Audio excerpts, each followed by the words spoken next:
വരൂ.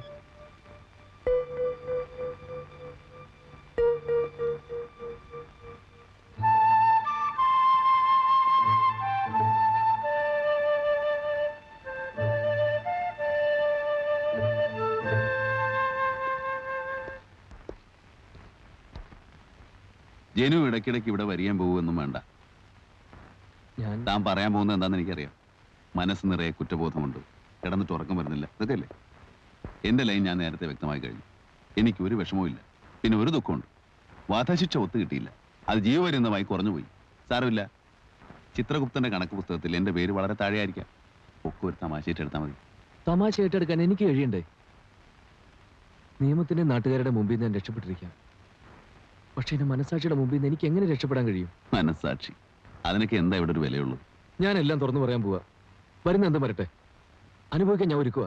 ജനു, മനസ്സ് അസ്വസ്ഥമാകുമ്പോൾ ചിന്തകളൊക്കെ തകരാറിലാവും. അതനുസരിച്ച് പ്രവർത്തിക്കാൻ തുടങ്ങിയാൽ അപകടം കൂടുകയുള്ളൂ. നീ എന്ന് പറഞ്ഞില്ലേ, വയസ്സായ അച്ഛനമ്മമാര്, കല്യാണപ്രായമായ അനിയത്തി, അവർക്കൊക്കെ നീയല്ലേ ഉള്ളൂ. എന്നെക്കുറിച്ച് ഓർക്കുന്നതിന് പകരം നീ അവരെ പറ്റി ആലോചിക്കും. എനിക്ക് നഷ്ടപ്പെടാൻ എന്താ ഉള്ളൂ? മുകളിൽ ആകാശം, താഴെ പോകി. അതിനിടയ്ക്ക് അപൂർവമായിട്ട് ഈ ഒരു ജന്മം. പുറത്തെ സ്വാതന്ത്ര്യത്തെക്കാൾ സുഖമുണ്ട് ഇവിടെ. പുതിയ ആളുകൾ, പുതിയ അനുഭവങ്ങൾ. പക്ഷെ മനസ്സ് നീറി ഞാൻ എത്ര നാളിങ്ങനെ ജീവിക്കും? അതുകൊണ്ടാ പറഞ്ഞു ഇങ്ങോട്ട് വരണ്ടെന്ന്. കാണാതിരിക്കുമ്പോൾ പതുക്കെ പതുക്കെ മറക്കാൻ കഴിയും, മനസ്സും ശാന്തമാവും.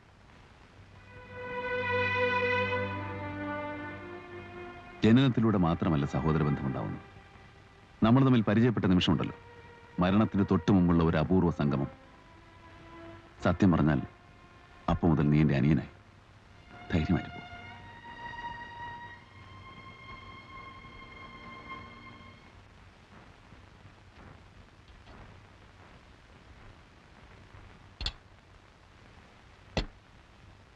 ഇന്ന് ആ ഉണ്ണിപ്പിള്ള വന്നിരുന്നു. അന്ന് കാണാൻ വന്നവർക്ക് ഇതേ ഇഷ്ടായിന്ന്. സ്ത്രീധനത്തിന്റെ കാര്യത്തിൽ അവർക്ക് വലിയ നിർബന്ധമൊന്നുമില്ല. എന്നാലും കല്യാണം എന്ന് പറയുമ്പോ അവരോട് എന്താ നമ്മൾ പറയേണ്ടത്?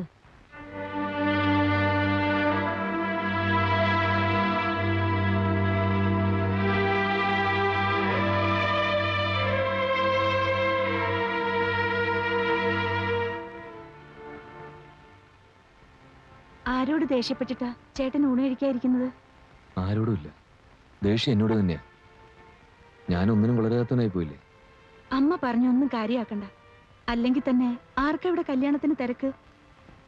ഉണ്ണിപ്പിള്ള വരുമ്പോ ഞാൻ പറഞ്ഞോളാം എനിക്ക് ആ ബന്ധം ഇഷ്ടായില്ലെന്ന്. ആദ്യം നമ്മുടെ പ്രശ്നങ്ങളൊക്കെ തീരട്ടെ. ഇങ്ങനെ പോയ പ്രശ്നങ്ങളൊന്നും തീരും തോന്നില്ല. ഞാൻ ജനിച്ച തെറ്റായി പോയത്. ആദ്യം എന്നെ പഠിപ്പിക്കാൻ വേണ്ടി പണം ചെലവാക്കി, പിന്നെ ഒരു ജോലിക്ക് വേണ്ടി നിന്റെ ആഭരണങ്ങളെല്ലാം തൂക്കി വിറ്റു, എല്ലാം നശിപ്പിച്ചു. ഞാനൊരുത്തനില്ലായിരുന്നെങ്കിൽ നിന്റെ കല്യാണമെങ്കിലും അന്തസ്സായിട്ട് നടന്നേനെ. ശപിക്കപ്പെട്ടൊരു ജന്മം എന്റേത്.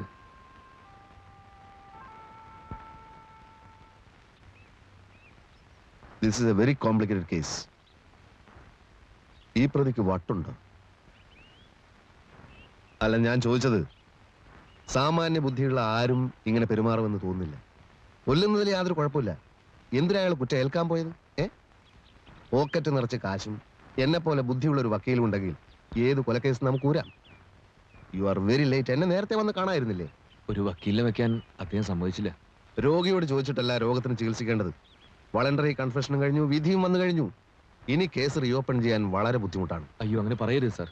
സാറ് വിചാരിച്ചാൽ എന്തെങ്കിലും പഴുതുണ്ടാക്കാൻ കഴിയുമെന്ന് എല്ലാവരും പറയുന്നത്. അത് ശരിയാണ്. വല്ല പഴുതുണ്ടാക്കാൻ എന്നെ കൊണ്ടേ സാധിക്കൂ. സീനിയർ വക്കീലന്മാർ വരെ ഡൗട്ട്സ് ക്ലിയർ ചെയ്യുന്നത് എന്നോട് ചോദിച്ചിട്ടാണ്. നിയമപുസ്തകങ്ങൾ എനിക്ക് മനഃപാഠമാണ്. വക്കീലായ എൻ്റെ അച്ഛൻ പോലും പറയുന്നത് ബുദ്ധിശക്തിയിലും ഓർമ്മശക്തിയിലും ഞാനൊരു കമ്പ്യൂട്ടറാണെന്നാ.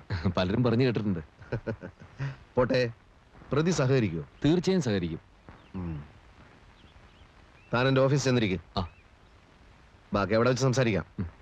ഞാൻ ആലോചിക്കട്ടെ.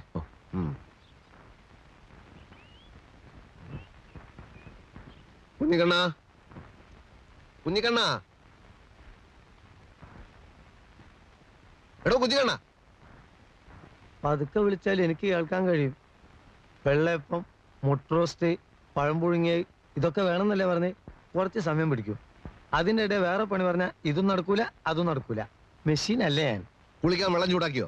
ചൂടാക്കാൻ മണ്ണെണ്ണയും തീപ്പെട്ടിയും സ്റ്റൗവും ഒക്കെ റെഡി. പക്ഷെ ടാങ്കിൽ വെള്ളമില്ല. വെള്ളം ഇല്ലേ? ഹൗസ് ഓണർ തള്ള മോട്ടർ ഓൺ ചെയ്തിട്ടില്ല. വക്കീലൊന്ന് താഴെ ചെന്ന് പറ. ഞാനോ? പിന്നെ അതും ഞാനോ?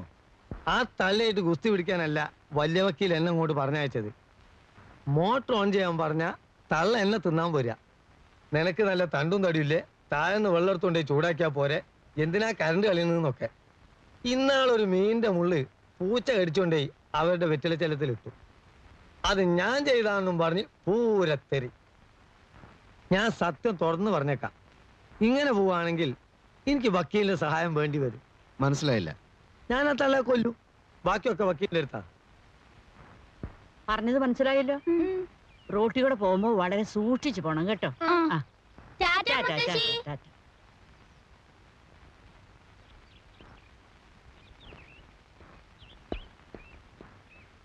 വക്കീലേ,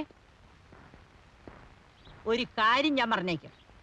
നിങ്ങളെ കാണാൻ വരുന്ന ആളുകളുണ്ടല്ലോ, വായ നിറച്ച് മുറുക്കി ഈ മിറ്റത്ത് തുപ്പണത് നിർത്തിച്ചില്ലെങ്കിൽ എന്റെ സ്വഭാവം മാറും.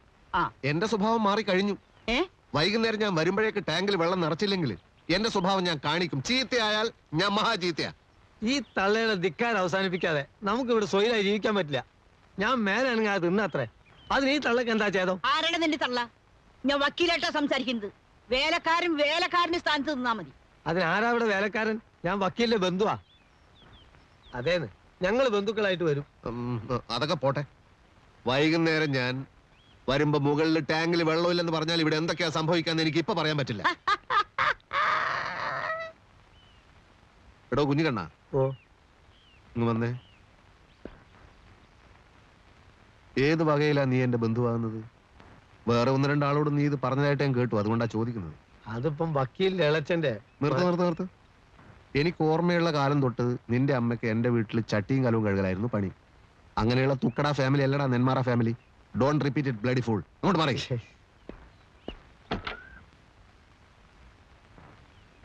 വക്കീലിന്റെ അടുത്തും ഡോക്ടറുടെ അടുത്തും ഒന്നും ഒളിച്ചു വെക്കാൻ പാടില്ല. താനൊരാളെ കൊന്നു, പോലീസ് തന്നെ അറസ്റ്റ് ചെയ്തു, കേസ് കോടതിയിൽ വന്നു, കൂട്ടക്കേറിയെന്ന് താൻ പറഞ്ഞു ഞാൻ തന്നെയാണ് കൊന്നതെന്ന്. കുറ്റം ചെയ്തവന്മാരൊക്കെ അങ്ങനെ പറയാൻ തുടങ്ങിയാൽ പിന്നെ ഞങ്ങൾ എന്തിനാണോ ഈ കോട്ടുകൂട്ട് നടക്കുന്നത്? വിഡ്ഢിത്തായിപ്പോയി, മഹാവിഡ്ഢിത്തായിപ്പോയി. Advocate PS Nenmara. എന്താണാവോ ഇദ്ദേഹത്തിന് വേണ്ടത്? കഴിഞ്ഞതൊക്കെ കഴിഞ്ഞു, ഒന്നും പേടിക്കണ്ട. തന്നെ ഞാൻ രക്ഷിക്കാം. എങ്ങനെ?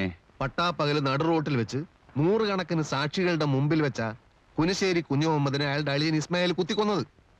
പക്ഷെ ഇസ്മായിൽ ബുദ്ധിയുള്ളവനാ. കോസ്മോപൊളിറ്റൻ ക്ലബിൽ ചീട്ട് കളിച്ചുകൊണ്ടിരുന്ന എന്റെ അടുത്ത് നേരെ വന്ന് വിവരം പറഞ്ഞു. വലിയ കോളിളക്കം ഉണ്ടാക്കിയ കേസായിരുന്നു അത്. പക്ഷെ എന്തായി? ഇസ്മായിലിന്റെ രോമം തൊട്ടില്ല. കുറ്റം സമ്മതിക്കാൻ തന്നെ ആരാ പ്രേരിപ്പിച്ചത്? എന്താ തന്റെ ഉദ്ദേശം? നമുക്ക് അപ്പീൽ കൊടുക്കുന്ന വക്കീൽ പറയുന്നത് വളണ്ടറി കൺഫെഷൻ അല്ലെന്ന് കോടതി പറയാം. CRPC 374, 375 മെമ്മോ ഓഫ് അപ്പിയറൻസ് അടക്കം അപ്പീൽ ഫയൽ ചെയ്യാം. എന്നെ പുറത്തിറക്കാനാണോ? എന്താ വിശ്വാസമില്ലേ? വോളണ്ടറി കൺഫെഷൻ അല്ലെന്ന് നിങ്ങൾ എങ്ങനെയാ പ്രൂവ് ചെയ്യാൻ പോകുന്നത്? ഈ കേസ് എന്നേക്കുമായി അവസാനിച്ചു കഴിഞ്ഞു. ഇതിന് റീ ഓപ്പൺ ചെയ്യുന്ന പ്രശ്നമേ ഇല്ല. താനൊരു മാനസിക രോഗിയായിരുന്നു എന്നുള്ള ഗ്രൗണ്ടിലായിരിക്കും എന്റെ അപ്പീൽ. പ്രൂവ് ചെയ്യാൻ ബുദ്ധിമുട്ടായിരിക്കും. സാധിക്കുമെങ്കിൽ ഈ ജീവപര്യന്തം ഒരു വധശിക്ഷയാക്കി മാറ്റി തന്നാ കൊള്ളാം. എന്താ, സാധിക്കോ? ഇയാൾ ശരിക്കും ഒരു മാനസിക രോഗി തന്നെയാണോ? ജനു, എന്നെ കാണാൻ വരരുതെന്ന് ഞാൻ നേരത്തെ പറഞ്ഞിട്ടുണ്ട്. എന്നെ രക്ഷിക്കാൻ നോക്കണ്ട. അല്ല, അത് മനുഷ്യനെ വടിയാക്കരുത്. കോടതിയിൽ നിന്ന് തരിക നേരമില്ലാത്ത എന്നെ ജയിലിൽ പിടിച്ചുകൊണ്ടത് നാടകം കളിക്കുന്നു. Bloody fool. വക്കീലെ പ്ലീസ്, വക്കീലെ ഒന്ന് നിന്നേ.